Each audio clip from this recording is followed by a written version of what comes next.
Greetings from Costa Rica, and thank you very much for joining us for this reprogrammed, what was supposed to be live broadcast here on Friday, October 6th. I'm very excited because I'm joined by Camille, our colleague who has endless experience running Costa Rica rentals. It's an area where my knowledge is definitely deficient. Camille, tell us a little bit about yourself to get started. Yes, thank you very much, Matt. So, well, I've been doing most of my career in the hospitality business, which I love. And then, so I did study in France. I did a 2-year degree in hotel and catering first, then followed by a master degree in international hotel management. And since then, I've been working most of my time for hotels and also other rental businesses. 13 years here in all kinds of hospitality projects. We're going to be picking her brain today about everything from maximizing your return on investment to the right locations to invest to all kinds of business strategy insight that she has earned through these 13 years of blood, sweat, and tears. We're also going to have some October video highlights, including whale watching and also just some beautiful weather that you're gonna enjoy, I guarantee it. Thanks very much for joining us and stay tuned.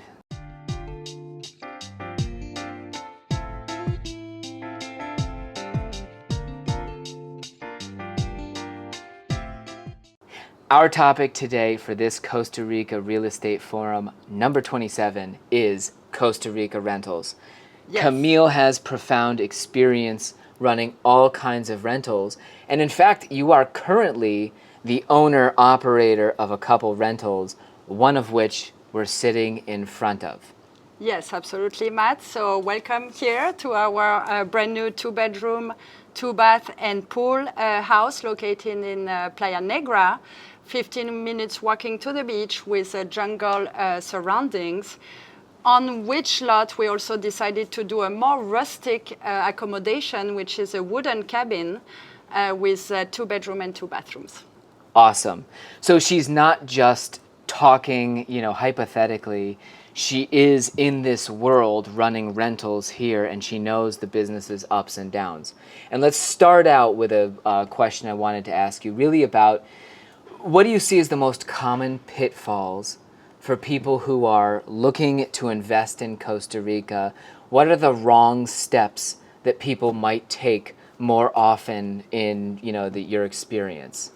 Well, I would say a pitfall that's worldwide, I would say, is don't take it for granted, and think it's going to be an easy thing to do, because rental takes time and energy and dedication and availability as well. Then, speaking more about Costa Rica specifically, I would say pick the location wisely according to your product or the target of the clientele you're targeting, right? Yep.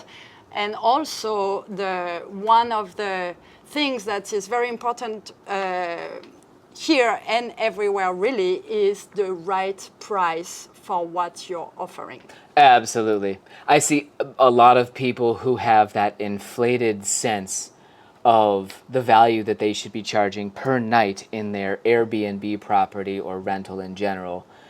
And definitely, I think many people think this is going to be easier than it possibly could be. They also think that the income is going to be easier and perhaps a lot greater with no management. And one important thing to do would be, how can we set people's expectations as to the return on investment for, let's start with just, we've got a 2-bedroom house behind us. Yes. Imagine someone had bought this and put it out on the Airbnb market with a property manager. What sorts of returns would they be able to generate in your realistic expectation? Well, I think, to be mentioned, ROI is very evolutive through the years, right? So you cannot really expect to be like full occupancy the first year. for so many reasons. Yep. Like your product is new on the market, then now a lot of things go through internets and reviews, so you have to make your way up into those websites, right, by having good reviews, and then you show up more. And also, you cannot think that it's going to be without too many costs. Yep. Because here, especially in Costa Rica, with the climate, whether you're at the beach or in the mountain, it's dry or humid, you're going to have some maintenance to do to keep up and still have the same product after a few years than you did start with. And also, of course, you're going to need help. So whether you do much yourself or not, you're probably going to have to hire a maid, a gardener, and some maintenance people as well. 100%. And so, if you and your husband are investing in a property, how many years would you typically expect it to take to get to profitability here? Something average, sort of located this distance from the beach? Well, it's a hard question you're asking me, because I think it depends a lot of the investment to begin with, right? And same for the ROI. I mean, it depends on how much you put in at first. Then I would say an ROI, if you do a good job to start with, would be around 4% in the first few years, and then maybe you'll take it up to 10% within, I would say, 5 years of successful rentals and good reviews. Yeah, successful rentals and good reviews. We do see business owners come down here who largely seem like they're uninterested in those reviews that are going to start boosting their business. And frequently you find people reselling their Costa Rica properties because their investment didn't pan out. And a lot of times I think it's because they didn't really care or actually have what it was going to take, all of that personal time, energy, and sweat to make it a success. Yes. Then, on this point, I want to say, even though you don't expect such a great ROI that you may be used to at home, then you have to think about what this property brings you after all. Sometimes the ROI can be also the value in your life of having this this property of yours in Costa Rica and come and visit with your family. Yep. And this becomes your lifestyle accessible, which is also very valuable when we don't talk about only money, right? Yep, 100%. Camille, if you're just joining us, has 15 years experience, more years than that experience in hospitality. And managing rentals here in Costa Rica, you see people like her and her husband find success because they're absolutely direct business owners. Yes. And I see very few people who are as successful as you two who are trying to be hands-off, that's for sure. Now, you mentioned, we were talking about occupancy rates and how those evolve over time. Yes. Tell me, let's imagine a slow economy year, not the boom that we've had recently. Of course. How low should people be prepared for their occupancy to drop? Even in property, in your experience, if they invest in 2024, should they assume they can make 50 or 60 or 70% occupancy, or what should their lowest end be sort of a plan for? Well, so I would say 60-70% is completely out of reach, just because for the simple reason that the seasons are real. So you really have a high season and a slow season. And even as well in the high season, you have the peak season, which is the holidays. And then in the slow season, you have the very slow season, which is the most rainy months. Yeah. So I would say for an occupancy, basically, you're going to look at filling your place in the high season, which is usually from November to April, more or less. Yep. And then expect to be pretty much very low occupancy rate during the slow season. Yep. So that brings us to, I would say, a realistic first year occupancy rate would be around 30%, maybe 40% if you get right on with bookings and reviews. Again. Absolutely.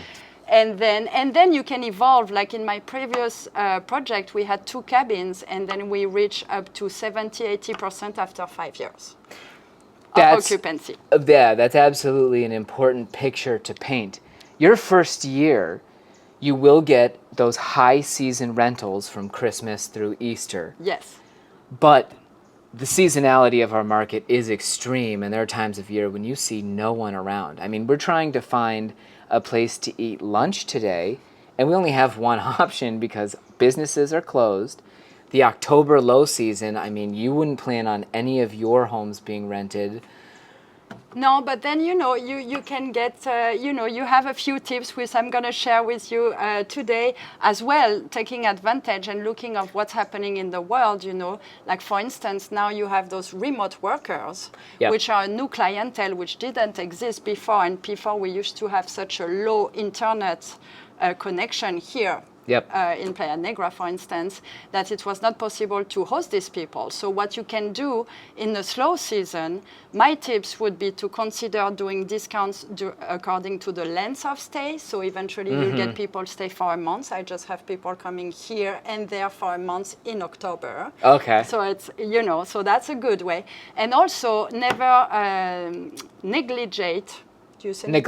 Never neglect the local tourism. Because also the local tourism, there are many, many Ticos who live in cities like San Jose, the capital, who look for an escape on the weekend in Guanacaste at the beach. And those are the best clients because they come in low season and they also tell all their friends and family how much they loved your place, and they're going to build up a clientele for you. Yeah. That's one of we love national tourism, and when Anne-Marie was managing all of the condos in Junquillal, it's an absolutely great resource, and they are the first people to tell their friends. Yes. Very often, you find that they're so much happier to be out here in Guanacaste and having their awesome fin de semana with a ton of friends, and you find that, U.S., Canadian and European clients can be the first ones to complain the moment an ant is scurrying across the countertop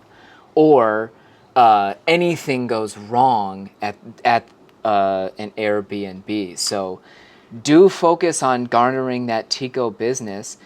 Have you ever had your rentals just sort of overrun with too many people? Like, that's obviously a fear of property managers, that the national tourism will be 40 people who come during Semana Santa. Well, so this is, yes. So so me, no. But yes, there is the word going around, and I hear it a lot. But then, it's very simple also to do a very clear communication.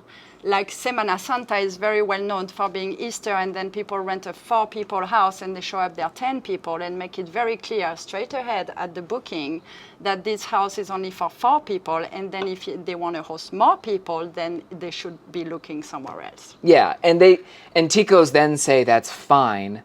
Yes. They understand what you're saying, and they go somewhere else if they need to take 10 people there.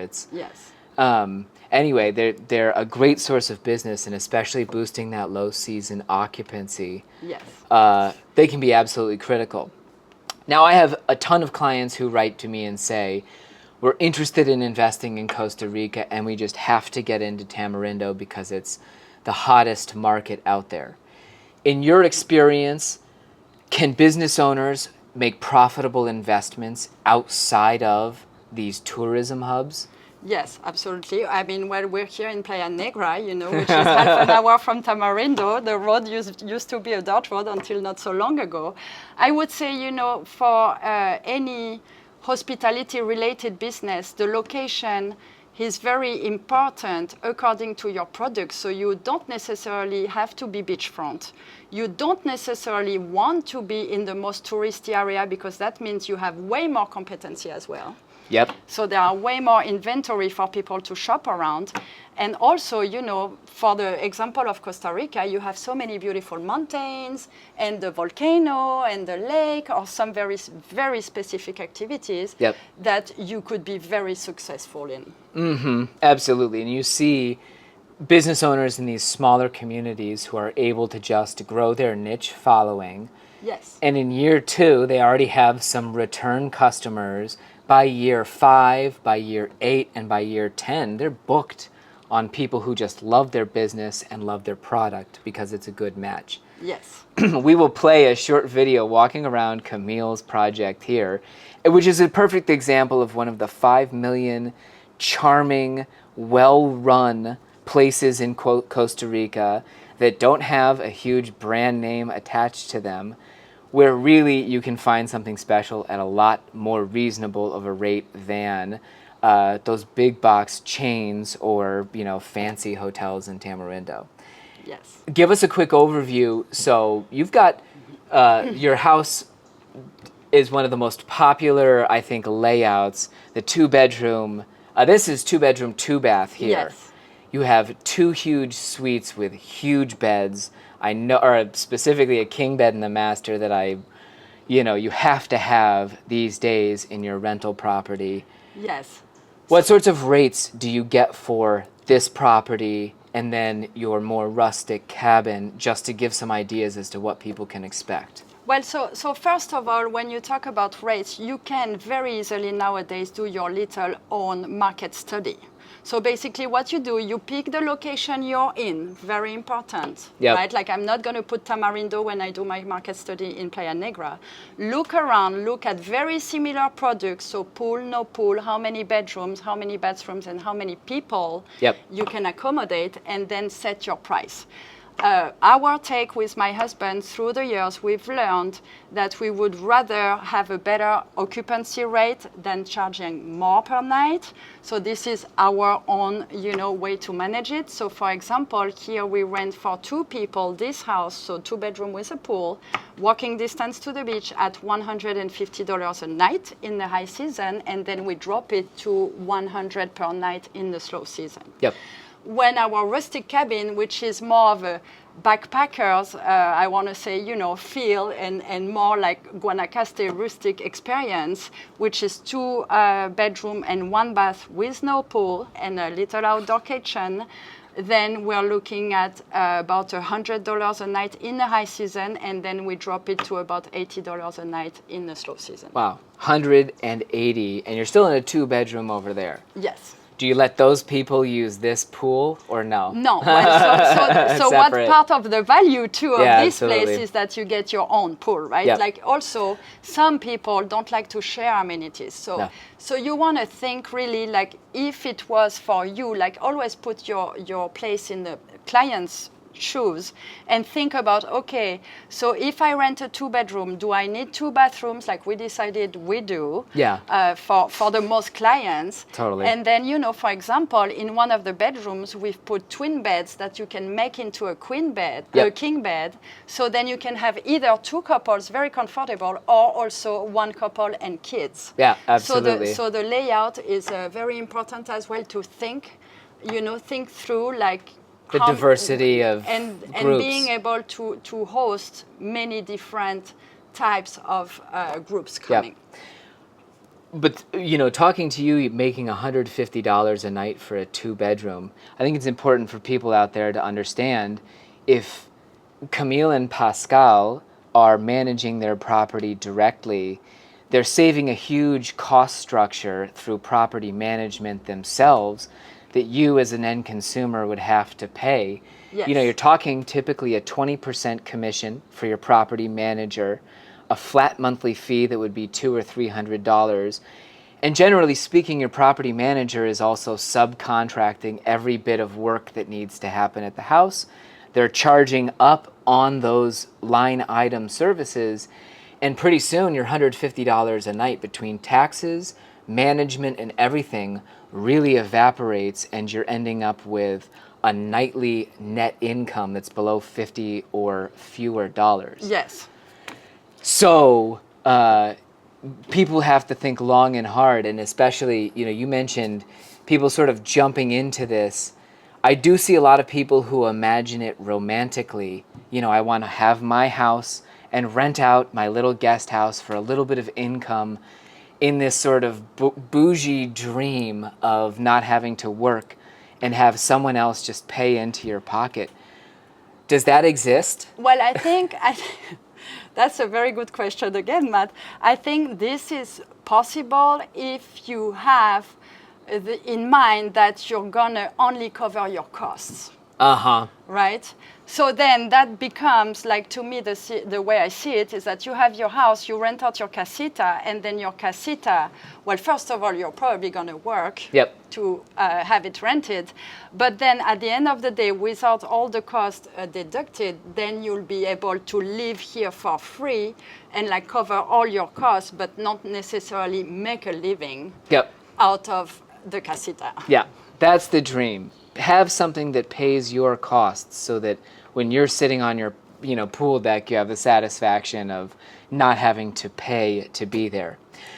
Give us some tips if people want to invest and try and maximize their income as much as possible. Obviously, managing it yourselves and putting in a lot of your own work is number one. Yes.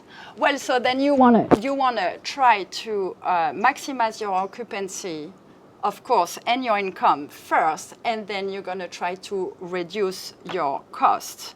So what, in my opinion, what reduces the cost is to also take care of yourself of a lot of the maintenance, because the maintenance is a very big percentage of the rental. I would say probably between 30 and 40% year-round of the income, the gross income. So this cannot be neglected. Yep. And also do as much as you want yourself. And my other tip would be to have it simple. So it can be, I don't mean simple in the sense not luxurious. You can have something absolutely luxurious, but have things that work simply and are easy to maintain here in this environment. Yep. So maybe don't use the last technology you brought from the US and bring it down here, even though it can be very appealing and fun and give a lot of value to your rental. But then at the end of the day, it's probably not going to work so well on the long term, and also it's going to be a problem when it breaks, because then you will have eventually to bring something from outside of the country. 100%. And I'm looking around here and seeing concrete floors. Yes. You've got some nice little tile elements to break it up and some wood in there, but high quality sliding doors, complete concrete construction here.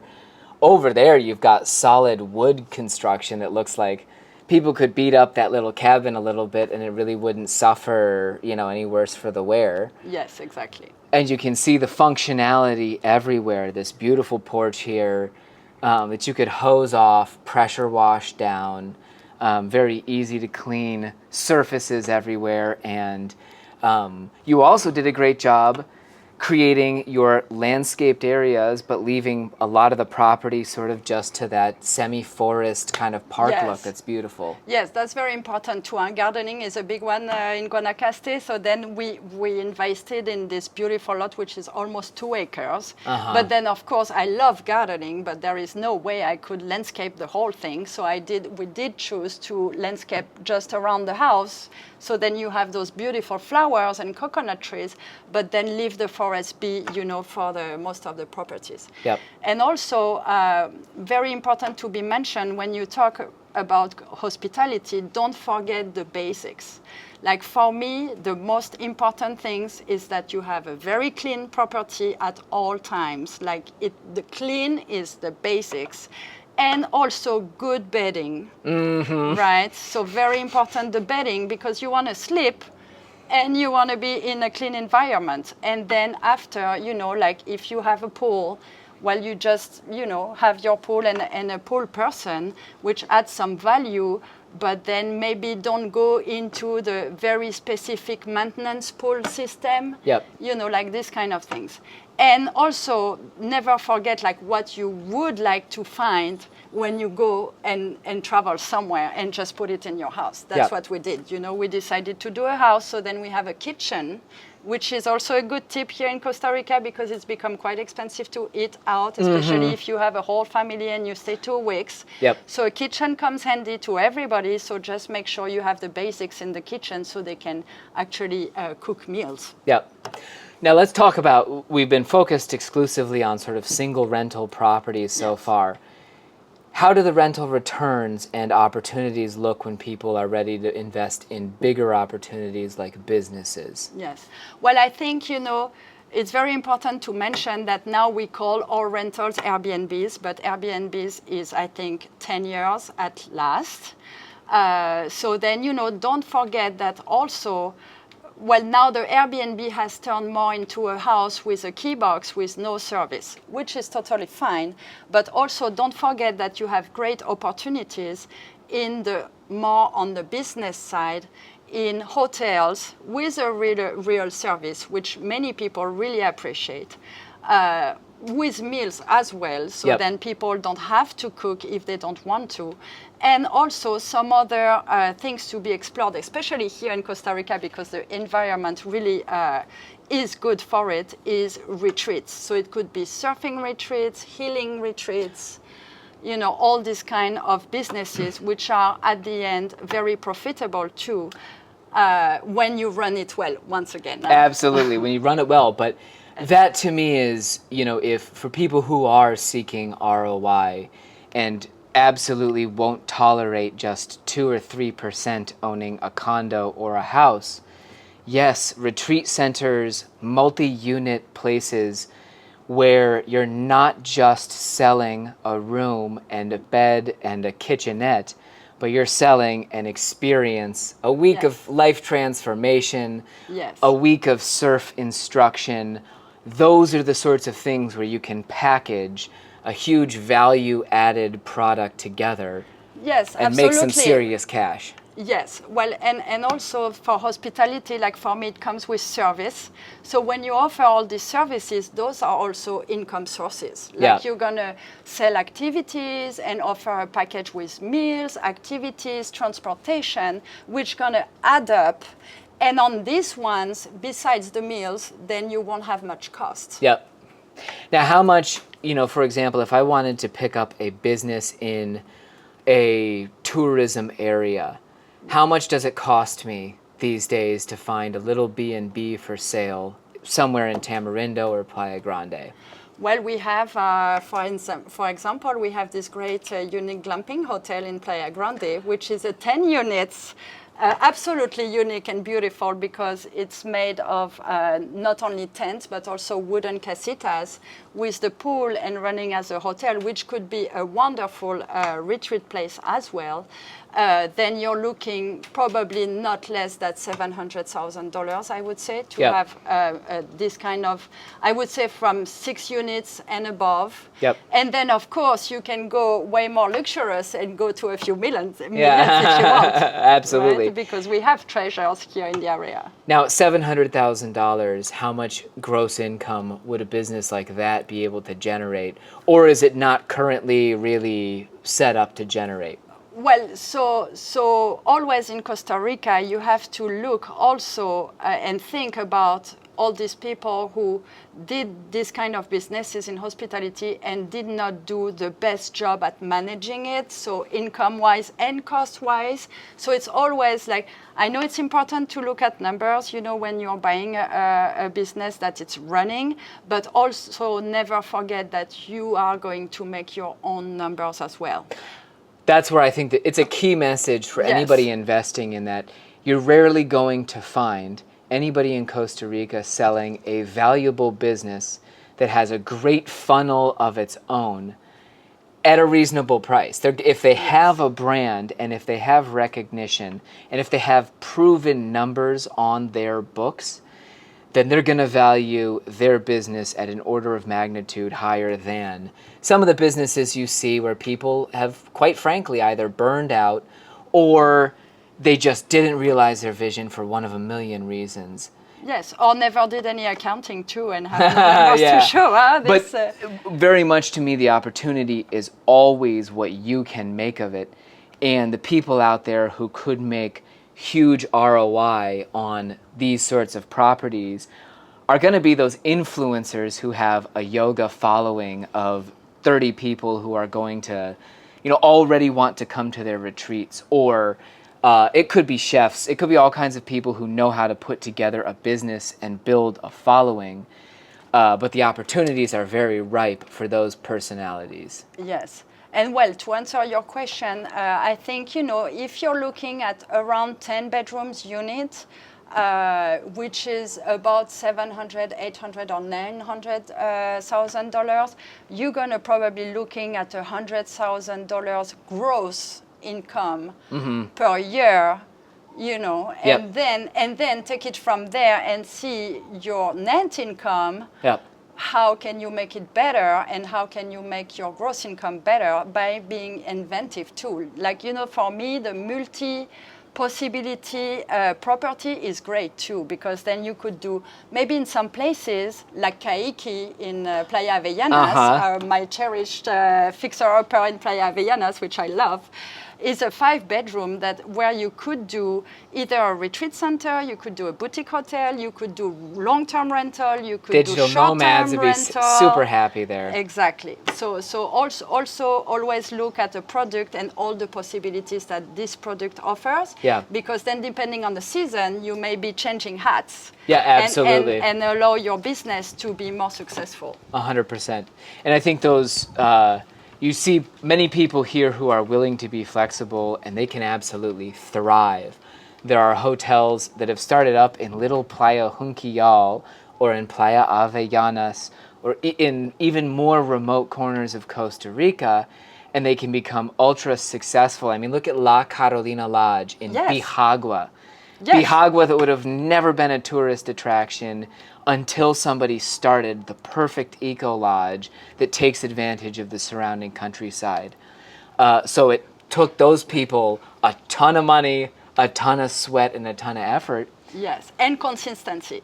Absolutely. Consistency is key in your business. And also, they are really well, because they are targeting not only the international tourism, but also the locals and all the expats, including us, who live here and can absolutely enjoy a weekend in family, somewhere else. Even though we live in paradise, you always can use a change of scenery. Yeah, absolutely. I promise that we have some October video highlights, including the best whale watching that I've had so far from a Costa Rica rental property that I was staying at. But first, I want to quickly show you the 2 videos related to these properties that Camille has been talking about. One is Flor y Bambú Glamping in Playa Grande. Yes. The second is Casa Kiki in Playa Avellanas. Examples of these businesses that, with good leadership and a passionate owner, could be on those higher end of the ROI possibilities in Costa Rica, because they've got great locations for what they're offering. Yes. They have a lot of units to be rented, and they're very flexible for either retreat centers, etc. We'll start with Flor y Bambú. Enjoy.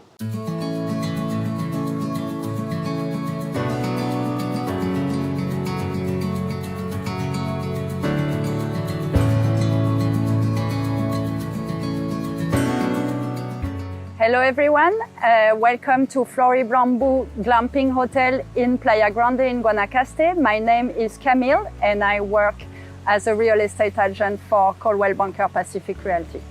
I am very excited for this new exclusive listing because it's a beautiful setup. It's been built and managed with a lot of success since 2016, and the hotel is absolutely beautiful with a very lush garden. You have a very beautiful pool with natural stones, a community area, and the glamping is made of 5 tents and 4 what we call casitas, who are absolutely charming wooden little houses. The glamping is located in Playa Grande, very well known for its surf, and also for his marine national park called Las Baolas, where you can see the leatherbacks. It's a very nice touristy town located 30 minutes north of Tamarindo. This beautiful eco-friendly glamping hotel can host up to 24 guests and has the perfect setup also to become a retreat center, whether it's for wellness or for surfing. If this wonderful property calls your attention and is your next project in Costa Rica, please email me today at the email address you're going to see on the banner. Thank you, and pura vida. And now here is Casa Kiki in Playa Avellanas, just down the road from where we're sitting here in Playa Negra. There's just no inventory of boutique hotels for sale in Playa Avellanas. Hi, Matt. Hello, Camille. Look, I have great news. I have a spectacular boutique hotel in Playa Avellanas for sale as an exclusive listing. That's incredible news. So I don't have to handle this one either? On to you.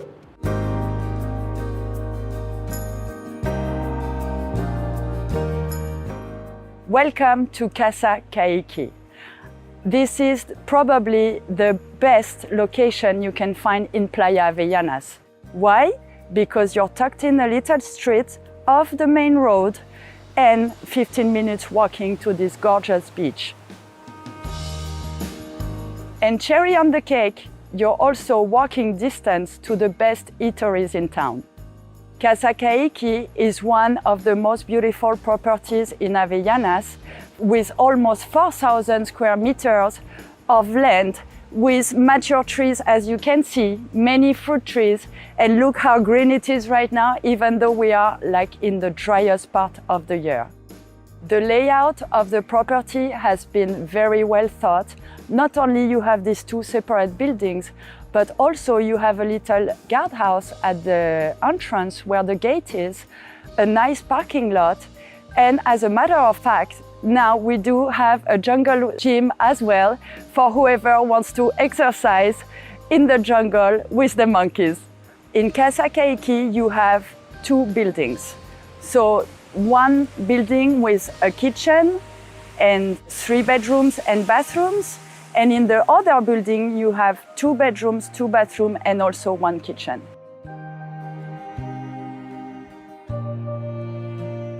This place has so much potential because the lot is not only big, but it's also a multi-use lot where you can do anything you want in terms of commerce or residential. So many options, like it's almost endless. You could do here the next boutique hotel in Playa Avellanas with 5 bedrooms and 5 bathrooms. Also, that's a great place to do a retreat center, or as well just do short-term rental or long-term rental. There is also a lot of space left on this wonderful, gorgeous lot to build more or to do a little restaurant if you would like at the front. The potential is huge. So, well, don't lose this one-of-a-kind opportunity in Playa Avellanas. To know more about Playa Avellanas, feel free to watch on this channel the video from my broker Matt on Playa Avellanas specifically. Also, email me today to hear more about this wonderful listing. The asking price is $699,000.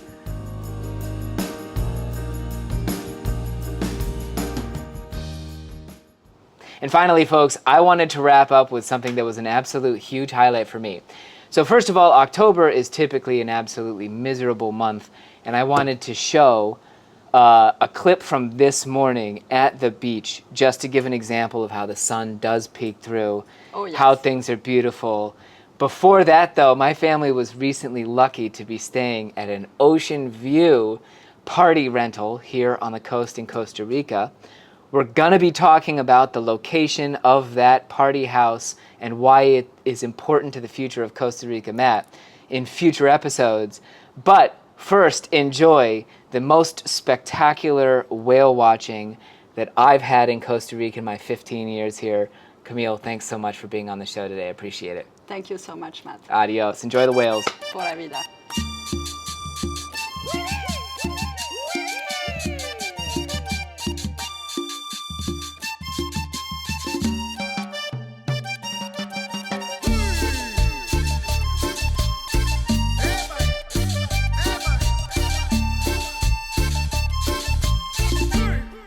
Tengo que salir de aquí, no tengo pa' dónde